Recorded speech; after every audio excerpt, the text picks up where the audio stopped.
Hello there, I am Jenn Labuz with your first episode of the Indie Author Addict podcast for the year. We are broadcasting live from Book Maze in Mesa, Arizona on Alma School and University. Today we have Adrienne Miles. Welcome. Thank you. How you doing today? Oh, pretty good. A little bit terrified. Oh, as we discussed before, don't be. This is free form, off the cuff. It's going to be fun. So, today we're talking about your forthcoming book, correct? Correct. It's called Spiders Wyrd. Mm-hmm. So, when are we looking forward to that? Mid-March, I believe. Oh, yay. The 11th. Excellent. Super cool. So, we have a forthcoming book. You have a couple months here before this comes out. So, right off the bat, Spiders Wyrd, tell us a little bit about it. It is about a starfighter. It's set 1,000-ish, give or take, years in the future, and it's it's what they call a lost colony. Okay. Name. So the starfighter, Ulla Thorsdaughter, is shot down on the planet that her ship had deployed to protect. And she finds herself in the middle of a society she knows nothing about. Things transpire that she doesn't get picked up right away, and she has to basically walk out and back to the city where the base is that her ship is working with. And in the process, she discovers she has paranormal powers that she did not know existed.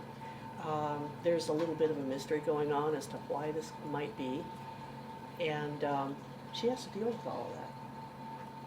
Okay, so there's a lot going on. Yeah. Seems that she has to deal with. Yeah, she is a starfighter. She's reasonably content being a starfighter, although it's war. It's not, content is not the right word, but suddenly there's this whole other aspect of life that she might be staring right at and need to pick up and own. So, like, there's all this going on, and then let's add this more. Yeah. Okay. All right. So, why did you decide to write this? The military, space opera, and fantasy part? Like, Well, what brought this on? I read science fiction from when I was probably in middle school. My brother had a pile of analog magazines that he left behind when he went off to college, and he had more at his house, and so I read those. I got my own subscription when I had when I could afford it, when I had after-school jobs, and I liked science fiction. And then at the little bookstore, where in our very small town in Texas, where we lived, they had other things, and I found Anne McCaffrey's The Ship Who Sang, and I liked that. That's a straight-up science fiction. And went from that to, anybody who's read Anne McCaffrey will know about the Dragon Riders of Pern. And for a teenage girl, those were coming out when I was that age, and I was fascinated. And she puts together fantasy, or fantasy look-alike, that actually has science fiction-y roots. If you read those, there's the whole thing that the dragons are there to fight is actually a spore that is going to lay waste to all the plant life on the planet. And they use names for things that look on the page science fiction or fantasy-like, but they're not when you drill down. And yes, there's court intrigue and all of that stuff that you see in high fantasy, and it's science fiction. Okay. So I'm going along with that, and I grow up. I decide, I've always wanted to write. Let's try it. What am I going to write? Well, science fiction, of course. And then fantasy kept creeping in. And I started out with the female starfighter protagonist because at the time I was in the Air Force, and then I was in the Air Force Reserve when I started putting together what would become this book. And even though there were female pilots by then, when I first graduated college, no, women couldn't be pilots. When I first joined the Air Force, they were dipping their toe into the water about whether women could be in combat. And so my brain just went, cool, we'll put her in a flight suit and, put it many years in the future and put her in space. Cool. Which had been done in fiction, but not in the real world. Of course it has now, which is wonderful. But, and then there was going to be conflict between her and this rediscovered colony of humans and other space aliens who had an alliance to terraform they call it planetary restoration. She has the tension between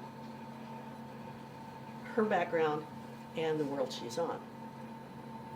And then I was thinking about all of these muddy things, and then I was writing before I went to work. I was working at the library. I was in the Air Force Reserve. I didn't have time to write. So every day in the morning before getting the kids up, I would make time to write. Well, 9/11 happened, and I was in the Air Force Reserve, and I was a commander of a very small unit that had people deployed. I did not deploy, but I had people who were working for me who did.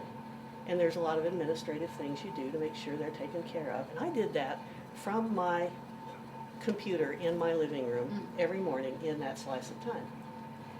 And then once a couple of years went by, that evened out, but I was out of the habit of writing. Fast forward to a few years ago, I pulled it out, started working on it. I was retired, I had no excuses. And looked at what I had done and went, that's a first novel if I ever saw one. I need to totally revamp that. The first draft was my learner novel, and so I went through and I redid the whole thing and beefed up the space aliens, put the horror elements I had already done, and